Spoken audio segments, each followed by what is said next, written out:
All right, let's dive into a story that feels like it's straight out of a spy thriller, but it's very, very real. We're talking about an event that put the entire Middle East on edge and forced the US and Israel to their absolute highest alert levels. And you know what?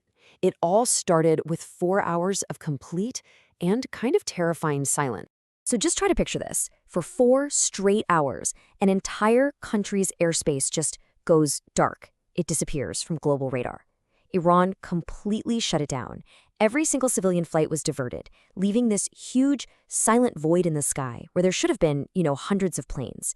This was no accident. This was a deliberate and deeply unsettling move.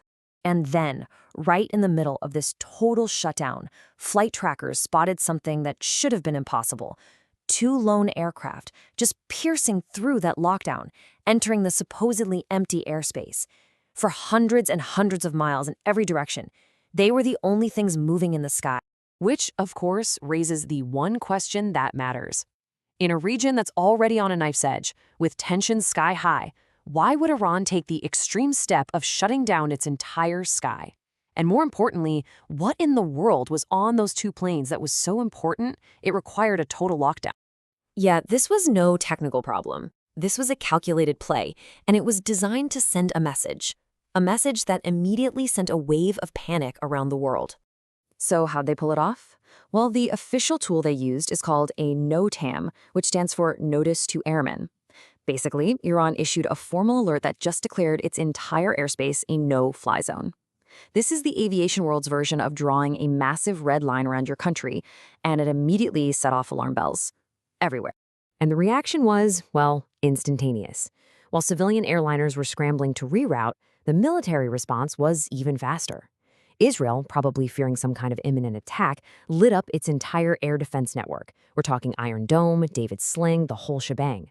At the same time, U.S. bases all over the region went on high alert, with personnel moved to secure bunkers. For 4 hours, literally the entire region just held its breath, waiting. So what about those 2 planes? The ones that broke that incredibly tense silence? Well, who they were and where they came from, that's the key to this whole mystery. Flight tracking data showed that these 2 planes took off from southern China, one from Guangzhou, the other from Shenzhen. They flew this kind of unusual route before banking directly towards Iran, flying right into that closed airspace, and landing safely in Tehran while basically the rest of the world was locked out. Now, this wasn't just any old airline. The planes belonged to Mahan Air, an Iranian carrier that is heavily sanctioned by the United States. And the reason for those sanctions is everything here. The U.S. has accused Mahan Air of basically acting as a private taxi service for Iran's Islamic Revolutionary Guard Corps, flying weapons, money, you name it. The fact that it was this airline, well, it meant this was almost certainly a military operation. And that brings us right to the heart of it. Why go to all this trouble? An extreme security measure like a total airspace lockdown? That tells you that whatever was on those planes was unbelievably valuable and incredibly sensitive. As one analyst very dryly put it, these planes weren't flying all the way from China to deliver dinner. So the question remains, what exactly was in their cargo hold that was worth shutting down the entire sky for? At first, there were 2 main theories. The first was that maybe Iran was just testing its new Russian-made S-400 missile defense system and needed clear skies to do it safely. But the fact that those 2 Chinese planes showed up points to a much more likely explanation. The lockdown wasn't for a test. It was to create a totally secure, totally unobserved corridor for a top-secret delivery. To really get why this cargo was so important, you have to understand Iran's biggest military weakness. It's air defense. Their military has to figure out how to counter some of the most advanced stealth jets in the world, like the F-35. Their older Russian S-300 system, it's pretty much obsolete, and it's been shown to be ineffective. Now, they have gotten newer Chinese defense systems, but there have been these persistent rumors that a key part was missing, the advanced long-range missiles needed to make the whole thing work. And that leads us to the most likely scenario here. Defense experts are pretty convinced those Mahan airplanes were delivering that missing piece of the puzzle. The advanced, long-range missiles needed to bring Iran's new air defense network fully online.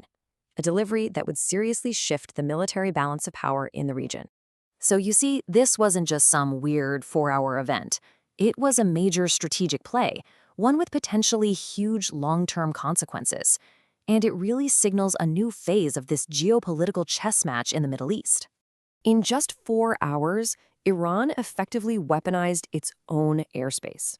It showed the world it could grind regional air travel to a halt, trigger a full-blown military alert in 2 rival countries, and create this intense atmosphere of psychological pressure. It was, you have to admit, a masterclass in calculated escalation.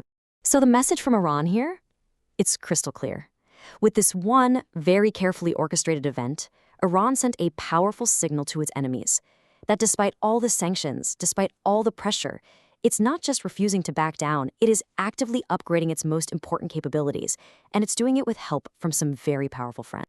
And all of this leaves us with a pretty chilling final thought.